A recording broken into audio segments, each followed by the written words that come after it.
गर तुम न सुनोगे तो मेरी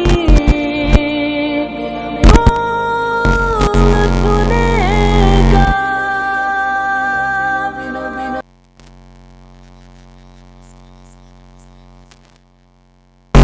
सजदे में रखे हुए हैं, आप इंतजार करने लगे। सजदा तवील होता गया, लंबा होता गया। गौर से सुनिएगा और समझिएगा। सुभान अल्लाह। सहाबी इंतजार करते रहे, सजदा लंबा होता रहा। कितना लंबा सजदा हो सकता है? आज आप अपने दिल पे हाथ रख के गौर करें कि आखिर नबी अलैहिस्सलातु तस्लीम का सजदा कितना लंबा। आज हमारी कौम की हालत यह है कि हमारी कौम सही से 2 रकात नहीं पढ़ती। अल्लाह अल्लाह। पिछली रात जो गुजरी शबे बारात की, आपने देखा होगा कि बहुत से लोगों के अंदर ईमान जागा और दिल नर्म हुए। रात में आप इबादत करने के लिए पहुंच गए, अल्लाह का डर पैदा हुआ। कुछ आपको जहन्नम से भी डर लगा। उसके बाद आपके दिल में ख्वाहिश हुई कि अल्लाह तबारक व तआला हमें जन्नत का मतवाला कर दे। लेकिन हमारा मामला यह है कि सिर्फ एक दिन की बात आई तो हमने कर लिया, और इस एक दिन करने के बाद फिर हम भूल गए। और इस एक दिन की इबादत करने का साइड इफेक्ट क्या है, आपने कभी इस पे गौर नहीं किया। अल्लाह अल्लाह। आज हमारे मुसलमान जो हम हजरात हैं, अल्लाह रहम फरमाए, जुम्मे की नमाज के बाद फिर आदमी नजर नहीं आता। बस एक रात आई, हमारे दिल में नरमियत पैदा हुई, अल्लाह तबारक व तआला के लिए थोड़ी सी मोहब्बत पैदा हो गई, और हमने अपने आप को थोड़ी देर के लिए मुसलमान बनाया। और उसके बाद अगली रात क्या होगा, फिर हमारे वही पुराने किस्से, हमारे पुराने अफसाने होंगे, और फिर हम इबादतों से दूर हो जाएंगे। नारे तकबीर, अल्लाह, नारे रिसालत, नारे रिसालत। हुजूर साहिबे सज्जादा, हुजूर सईदी अनवारुल्लाह शाह सफी जिंदाबाद। हुजूर साहिबे सज्जादा, हुजूर शहजादे असहाबे मिल्लत। नारे तकबीर, नारे रिसालत। हजरात, आज देख रहे हैं कि आप तमामी हजरात इस जलसे की खूबसूरत और इस जलसे की रूह रवा हुजूर आकाई मौलाई मखदूमी मुकर्रमी सीदी शाह अनवारुल्लाह शाह सफ़ी मोहम्मदी दामद बरकातुल आलिया की आमद हुई है। आप तमामी हजरात सलीक़े से जहाँ बैठे हैं वहीं पर बैठ जाएं।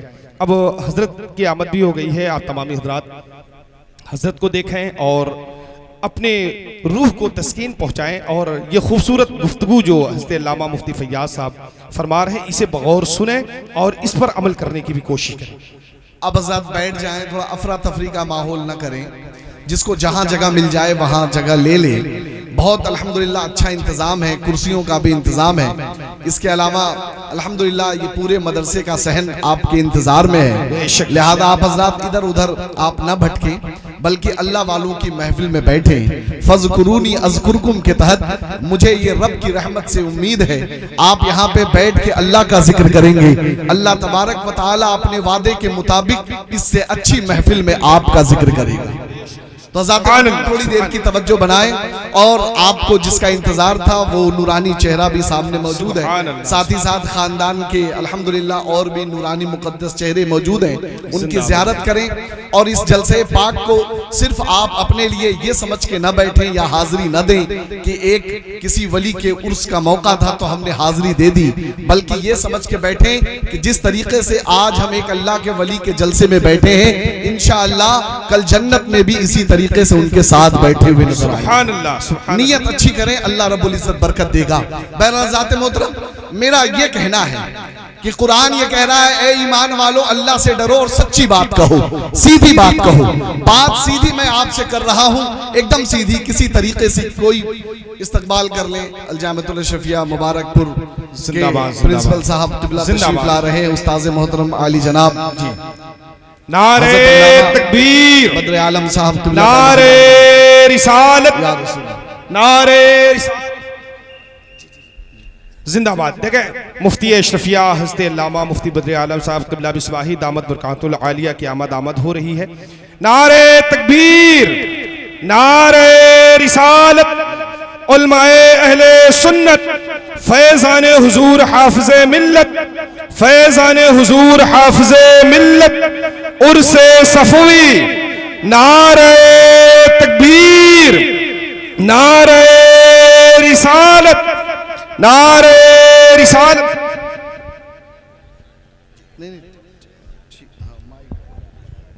माशाल्लाह जी।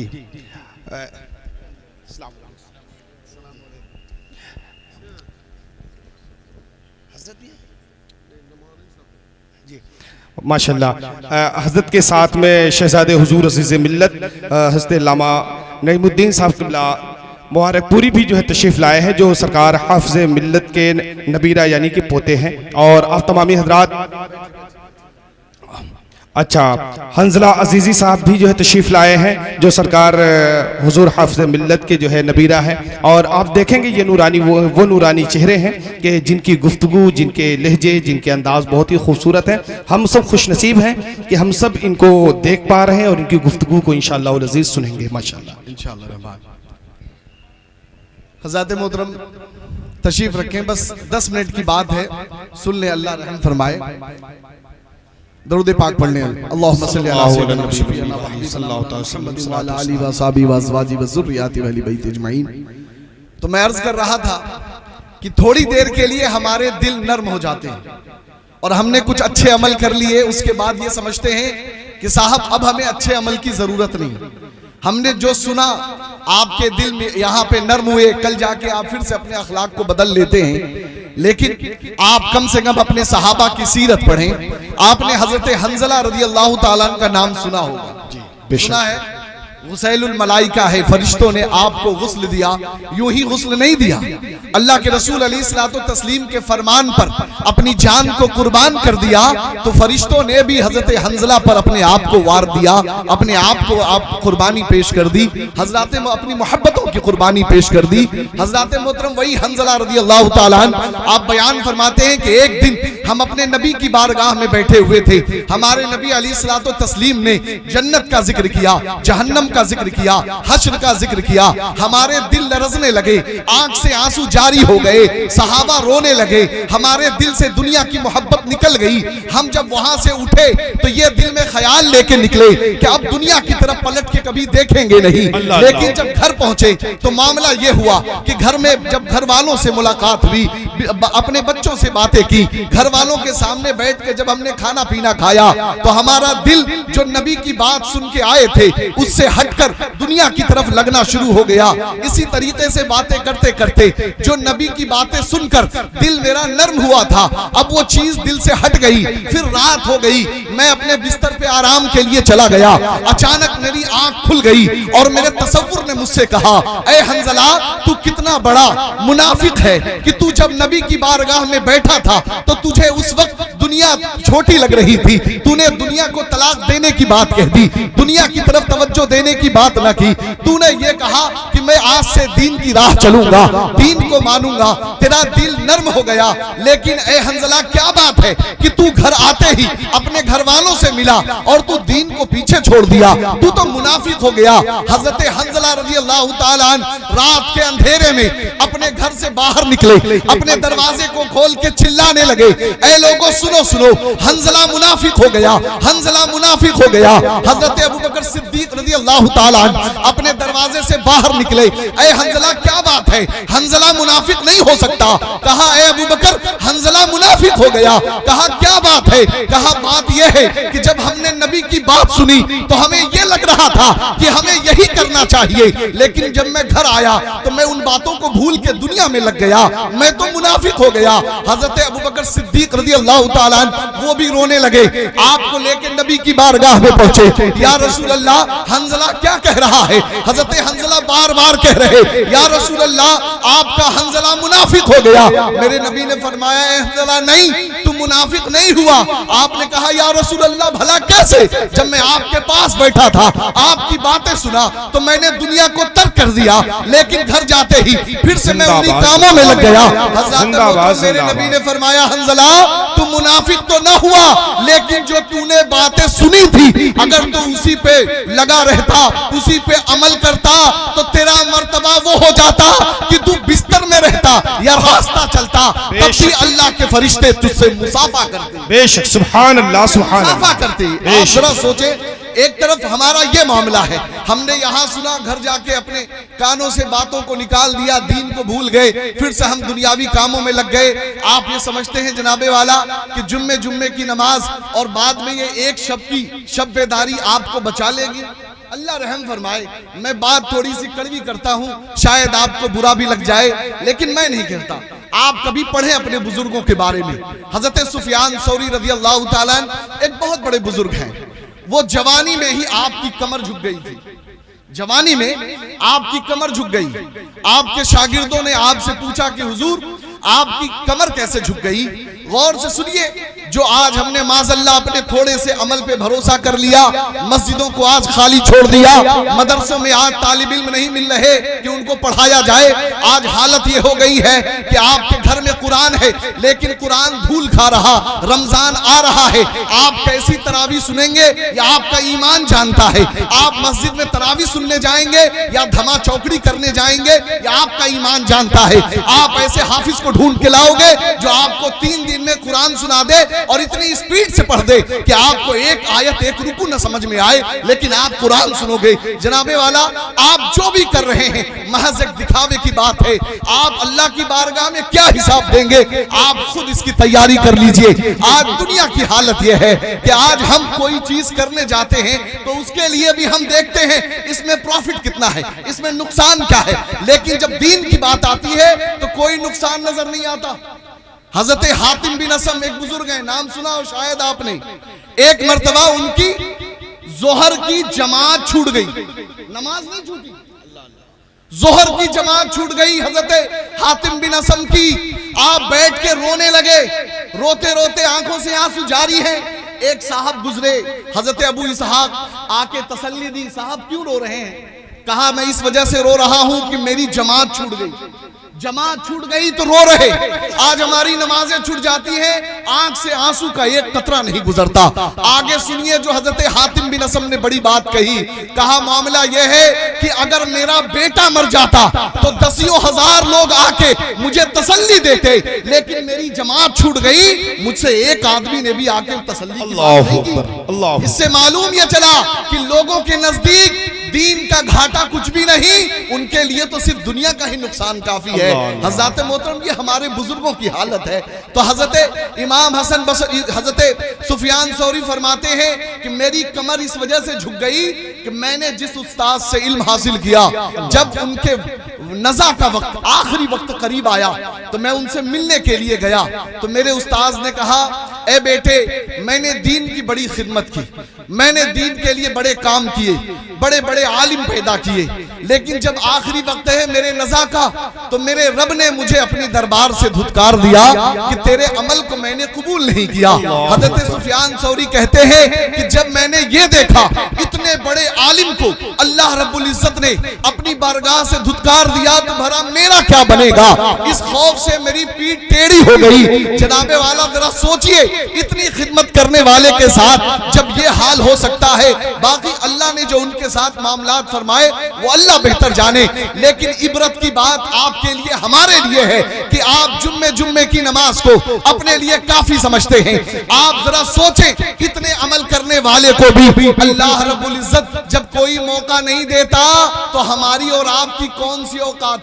अल्लाह, आखिर हम करना क्या चाहते हैं? अल्लाह रब्बुल इज्जत ने कहा, ईमान वालों, अल्लाह से डरो। और डरना कितना चाहिए? मेरे आका करीम अलैहिस्सलातु तस्लीम इतना डरते, एक मर्तबा कब्रिस्तान पे तशरीफ ले गए, आका के आंखों से इतना आंसू बहा, दाढ़ी मुबारक तर हो गई, जमीन गीली हो गई। सहाबा ने कहा, या रसूल अल्लाह, इस कदर किस लिए रोना? तो मेरे आका फरमाते हैं, इस वजह से रोना कि ये कब्र की मंजिल सबसे अहम मंजिल है और कब्र की मंजिल को जो पार कर गया वही कामयाब है। तुम अल्लाह की बारगाह में अपने आंसुओं के नजराने पेश करो, क्योंकि जहन्नम की आग सिर्फ आंख के आंसू बुझा सकते हैं। आज हम रोते हैं, अल्लाह रहम फरमाए। तो मैंने ये कहा कि हम नमाज नहीं पढ़ पाते। मेरे आका अलैहिस्सलाम सजदा कर रहे, सजदा किसी फर्ज नमाज का नहीं है। कितना लंबा सजदा, सहाबी इंतजार में है, आका अब सर उठाएं, आका अब सर उठाएं। कितना लंबा सजदा। मेरे सहाबी जो मौजूद थे वो झांक कर देखने लगे, कहीं ऐसा तो नहीं कि मेरे आका की माज़ल्ला रूह परवास कर गई हो। अल्लाह अकबर, इतना लंबा सजदा देखा तो आका के लम्हाए मुबारक हिल रहे हैं, आपने उठाया नहीं। कुछ देर के बाद नबी अलैहिस्सलाम ने सर को सजदे से उठाया। सहाबी ने कहा या रसूल अल्लाह, मैं तो डर गया था कि कहीं आपकी रूह परवाज न कर गई हो, लेकिन मैंने जब देखा कि आपके होंठ हिल रहे तो मैंने आपको नहीं उठाया। तो मेरे आका मुस्कुरा के फरमाने लगे, ऐ मेरे सहाबी, मैं अपने रब की बारगाह में शुक्र के सजदे कर रहा था, आखिर मैं अपने रब का शुक्रिया क्यों ना अदा करूं कि मेरे रब ने मुझसे फरमाया कि ऐ मोहम्मद, आपका उम्मती जब आप पे एक मर्तबा दुरूद पढ़ेगा तो मैं उस पे 10 रहमतें नाजिल फरमाऊंगा, 10 गुनाह माफ फरमाऊंगा, 10 दर्जे बुलंद फरमाऊंगा। जब एक उम्मती को ये फजीलत मिल रही है तो हमारे नबी शुक्र का सजदा इतना लंबा कर रहे, तो अल्लाह ने हमको अपने सबसे बड़ी नेमत से नवाजा है, जो नेमत हमारे आका है। तो भला बताइए, इतनी बड़ी नेमत मिलने पर हम मुसलमानों को कितना सजदा करना चाहिए? हक बनता है अल्लाह।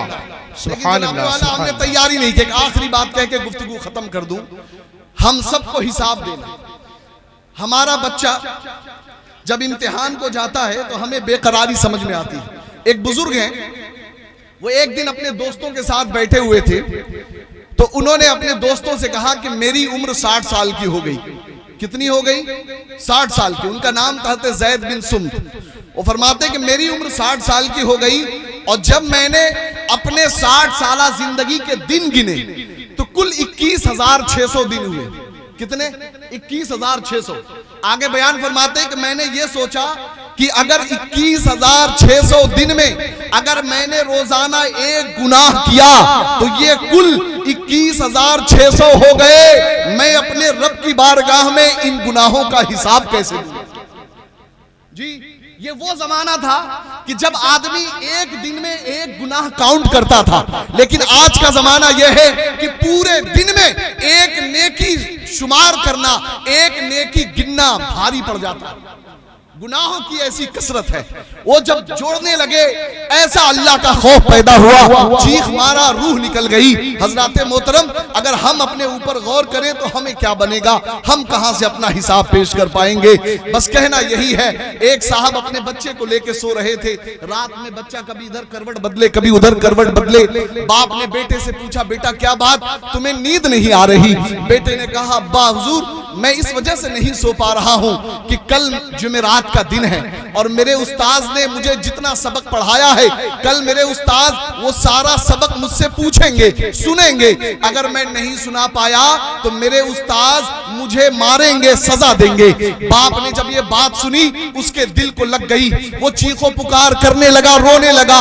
बेटे ने पूछा, अब्बा आप क्यों रो रहे हैं? तो बेटे से बाप ने कहा, बेटा बात तेरे सबक की थी, लेकिन तूने बहुत बड़ी बात कह दी। अरे जब तेरा सबक नहीं याद है तो तेरे उस्ताद कल तुझे मारेंगे, सजा देंगे। अरे भला बता, कल कयामत में मेरे मौला ने जो मुझे सबक दिए थे, अगर वो मैं मौला के सामने पूरा न पेश कर सका तो क्या मेरा मौला मुझे सजा नहीं देगा? जी सोचिए जरा। सबकी ख्वाहिश है जन्नत में जाने की, है ना? जाएंगे ना इंशाअल्लाह? हाथ उठाएं। जी, जन्नत में जाने की ख्वाहिश है, तो जाने की ख्वाहिश है तो आपको कीमत देनी पड़ेगी। हजरत इब्राहिम बिन अदहम रज़ी अल्लाह ताला एक मर्तबा एक हम्माम में नहाने के लिए गए। जब हम्माम के करीब गए तो हम्माम के मालिक ने रोक लिया, नहीं जा सकते, नहीं गुस्ल कर सकते। आपने कहा, भाई क्यों? कहा, आपने मुझे पहले इसकी कीमत अदा करे, पैसे दे। आपने कहा, मेरे पास पैसे नहीं है, कीमत नहीं है। उसने कहा, नहीं, जब तक कीमत नहीं दोगे नहा नहीं सकते। हजरत इब्राहिम बिन अदहम ने कहा, भाई मुझे नहाने दो, मेरे पास कीमत नहीं है। उसने कहा, नहीं, पहले कीमत दो। हजरत इब्राहिम बिन अदहम ने जब ये बात सुनी, रोने लगे, इतना रोए कि हम्माम के मालिक ने कहा, हुजूर रोइए मत, जाइए नहा लीजिए। कहा, अरे मैं इसलिए नहीं रो रहा हूं कि तू मुझे नहाने नहीं दे रहा, मैं तो ये सोच रहा हूं कि आज की इस दुनिया में एक हम्माम की जैसी चीज को इस्तेमाल करने के लिए जब मुझे कीमत देनी पड़ रही है, तो भला बताओ कल हश्र में जब मैं जन्नत को लेने की बात करता हूं तो मैं अपने मौला को क्या कीमत दूंगा? तो इस वजह से आप सभी हजरात, हमारे लिए, सबके लिए जरूरी है कि अपने अमल की तरफ देखें। और कामयाब और अक्लमंद वो है, मेरे नबी से पूछा गया अक्लमंद कौन है, तो मेरे नबी ने फरमाया अक्लमंद वो है जो अल्लाह से डरने वाला है। लिहाजा अल्लाह से डरें, अपने आमाल में नेकियों का इजाफा करें, गुनाहों से तौबा करें, दिखावे की जिंदगी छोड़ें। आज अमल में कर लिया, कल नहीं किया, परसों किया फिर छोड़ दिया, नहीं। मेरे आका अलैहिस्सलाम ने फरमाया कि अल्लाह को वो इबादत पसंद है जो थोड़ी हो मगर मुसलसल हो। अल्लाह तबारक व तआला हमें अपने सही ढंग से इबादत करने का सलीका नसीब अता फरमाए और हम तमामी के गुनाहों को माफ फरमाकर बेहिसाब जन्नत में दाखिला नसीब अता फरमाए। अस्सलामु अलैकुम व रहमतुल्लाहि।